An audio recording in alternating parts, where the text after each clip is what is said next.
Amen. Amen.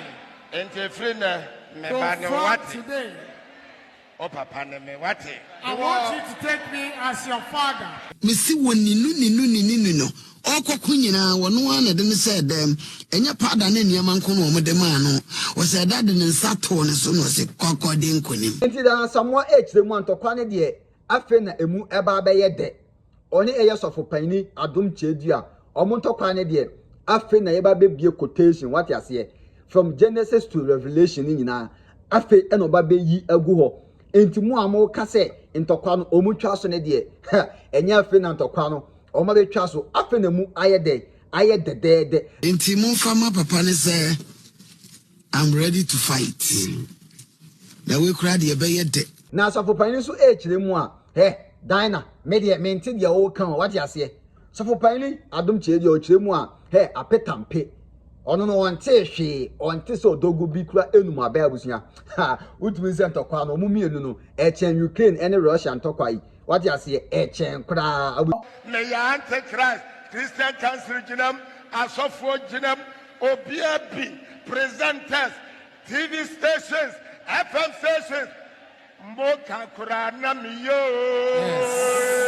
ende abusunya sofo panyin so echire mu a apetampe nsuo be ye boden onye onte se obi kura mpo kasa what you say na abusunya me ye sure se opese unhu de ere ekoso ankasa na me ba badwudwam na wate de ere ekoso ha GH Kwabi media so mese oba so ani mu na wa subscribe to your channel se ni update bi anso etomu a onso obenya bi ati enja busia ma me fa wo enko nsenu mu ankasa na de nti a ema eye da ntokwai aba beto eye sofo panyini AdomKyei Duah oni eye dan na Asamoah omo intemu abusia sesi ayen de obia eje ne ho a onje no ni nyina efa eye na no Saturday a ntokwai a ekoso eye boxing mai ede eye sofo panyini AdomKyei Duah na sticker eko family to abusuan eko wi ase na intro aba no ema eye da na Asamoah ebe ka ensem efa ho se okọ akon a enye sticker enye suobolo but eye nyame asem no what you say enti sa asem na eye da na Asamoah be ka ye no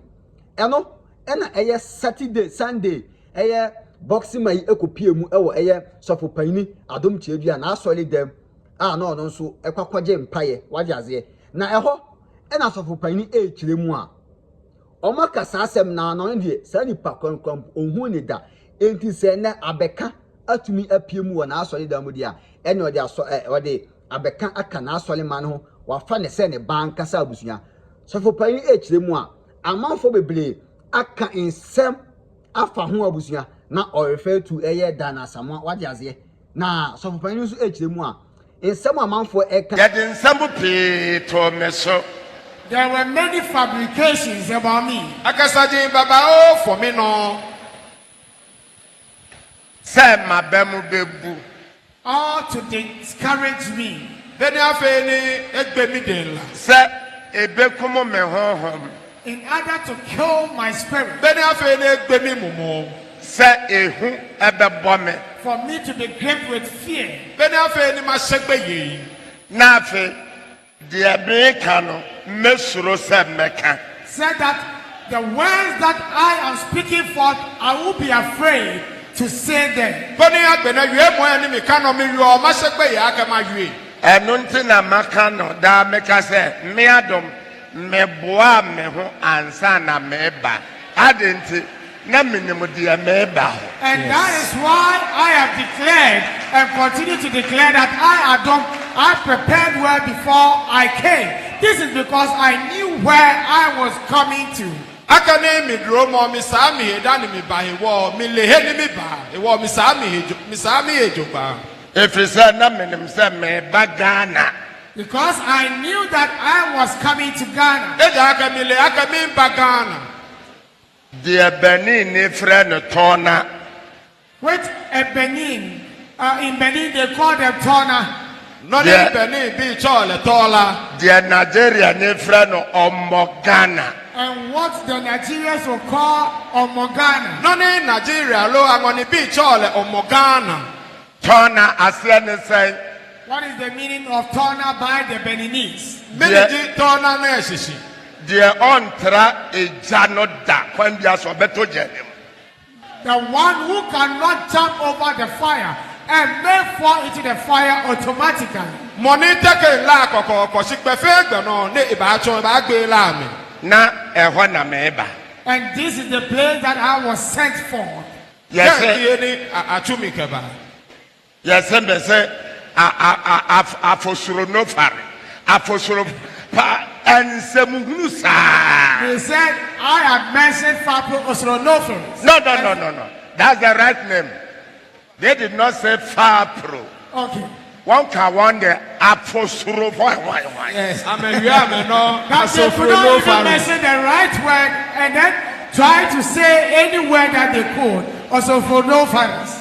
I'm a no coco, Nito Agame, I'm a mo, Asofro no fari. Echo drodro, Abosomobi. One man, whom be ye. And they went to sketch the images of certain idols, which I did not know, making me look so scary. Ni amete amaten amagai kome ni amehane hefe gbeye 2021, 2022, 2023, 2024. Won jina meswa besi ene 2025. Mi Adom. Ha ha ha. From 2021, 2022, 2023, throughout this year, they have been on my neck every now and then. But Adom, I laugh at them. Amedamomino kaje 2021, 2022, 2023, 2024 kabashi manene midromo mingo ha. Yes. Praise the Lord. Hallelujah. Me cut down. I come in 2 years. Many stroke. Me wu. Baby, ya Philadelphia City no. Moja be shegu ho. Kas be nya sedan. Me ya bronsam. Me ya bosom. Me ya antichrist. Christian Council jinam. Asofo jinam. Obiabi. Presenters. TV stations. FM stations. Moka kurana miyo. Yes. Mimba magbe shafi enyo mpe magbo laba ashueshi any fear movement laba ashueshi anti-Christo na me nwoke for me no be baba o ni bi baba o si mi dromo be be no ye be le famous on me feel. Adafo so mo me beloved. Abepe monne.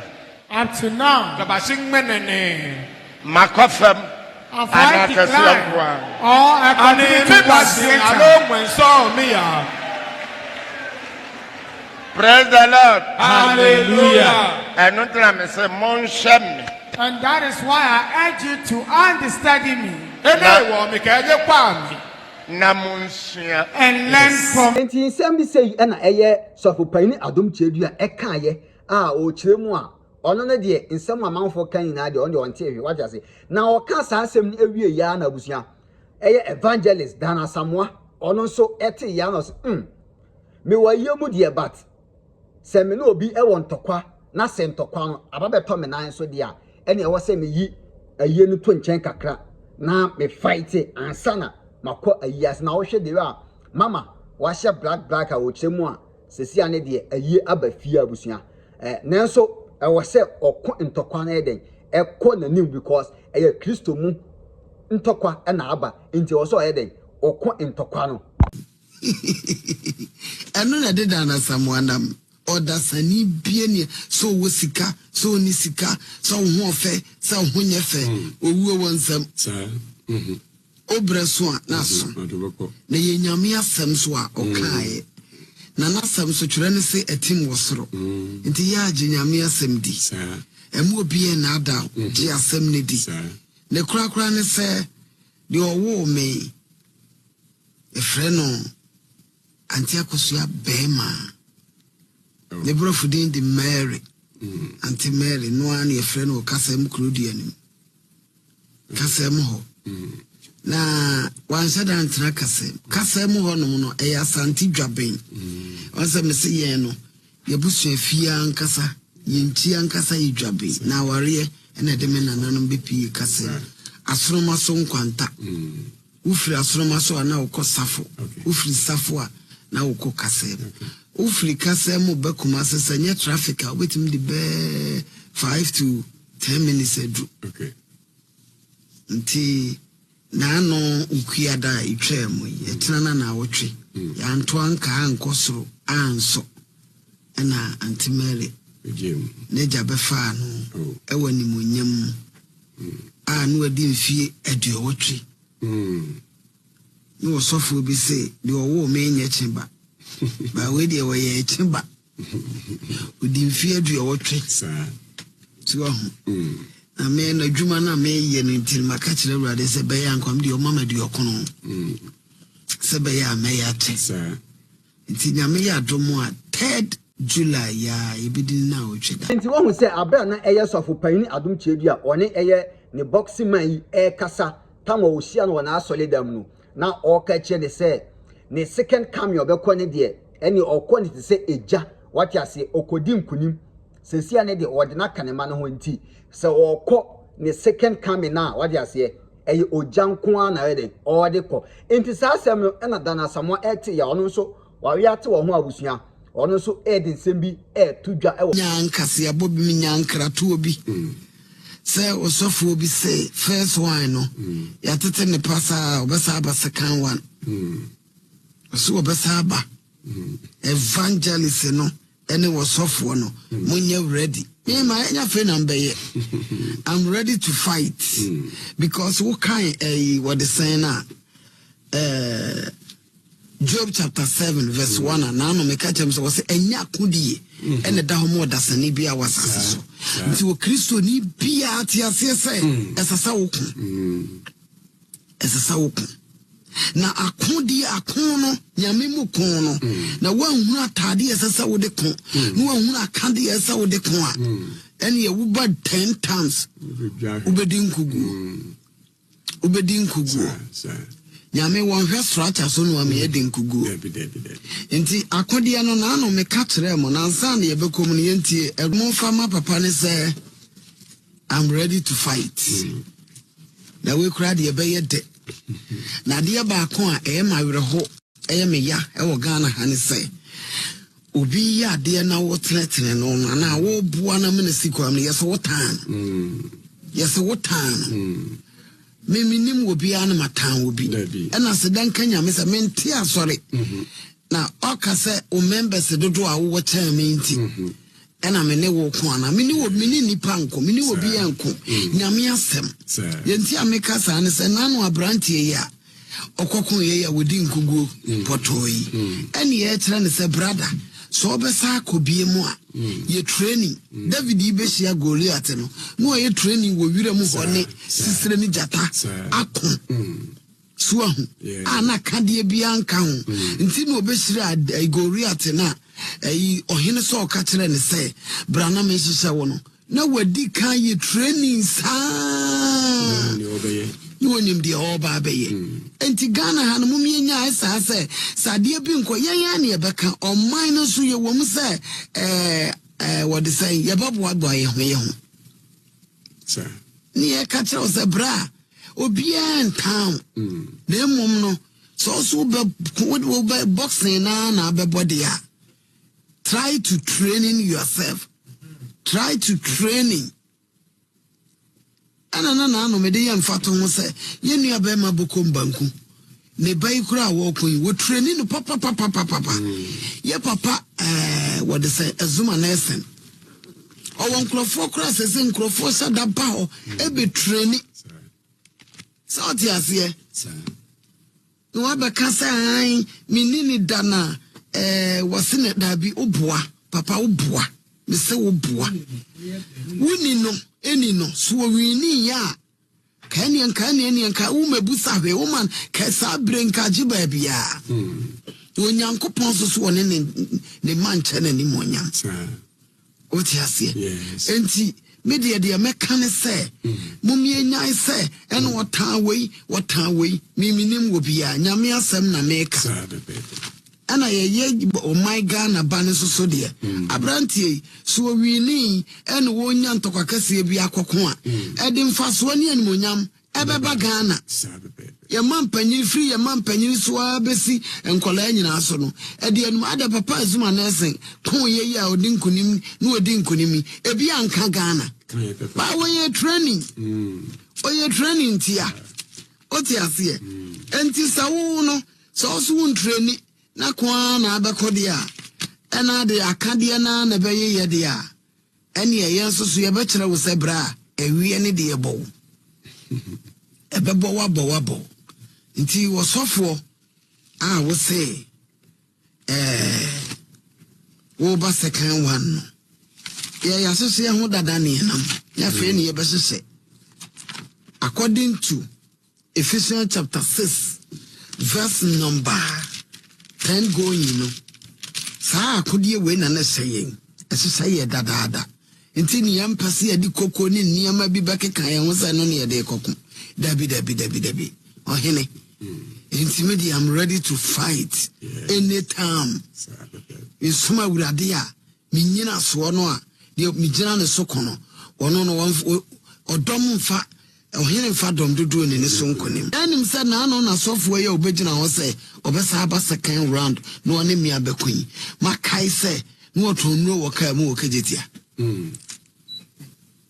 ampa no tonno wo ka mu wo kajetia me kam tiro no hebaris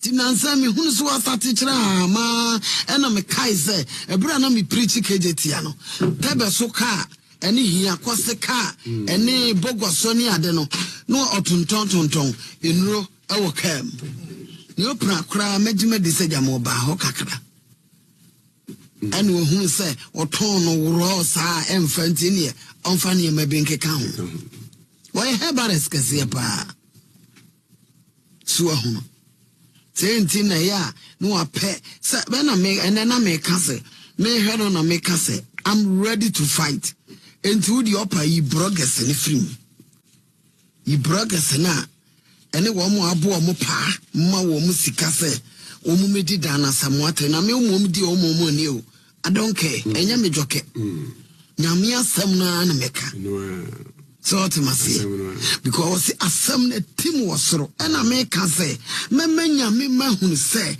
enya kade ne ye de kon enti yanhwe yanhwe sa asem enti gafa Yehowa no din kase etum mame why Ephesians chapter 6 verse number 10 going no wasi die akire muma mo honya den ready me ba second one a first one kra yenya wunyina so kra ya bo pasa ubrebi enipa bi no kra meka se urade se na ni na ti wo bi ni wo na ebedu brebi nipa bi di ni din ba beka se woni no Christ no me anyini ni ye kire mu an ye se so aka sa de ebe ye wo bi chuole en wo me se da ye tutu me se ye mi sei na me kra na me hwe ho Paul si mi fra mani na mi si maso uni baby asa quotation ne wo mama fama wansa na ya to quotation we so 1 Corinthians chapter 4 verse number 10 going me kira wo nti obi wo ha obedi matam na me fia na dwen se ne ho na eden me manu oyasno ensu Kristo nti manu nya ya moja no eni nkonkuru jana ase anoye ani nyina ene atenidie na firi wo ena nyame asem ko ana aka 1 Corinthians chapter 4 me se nra me te sa asem no evangelist no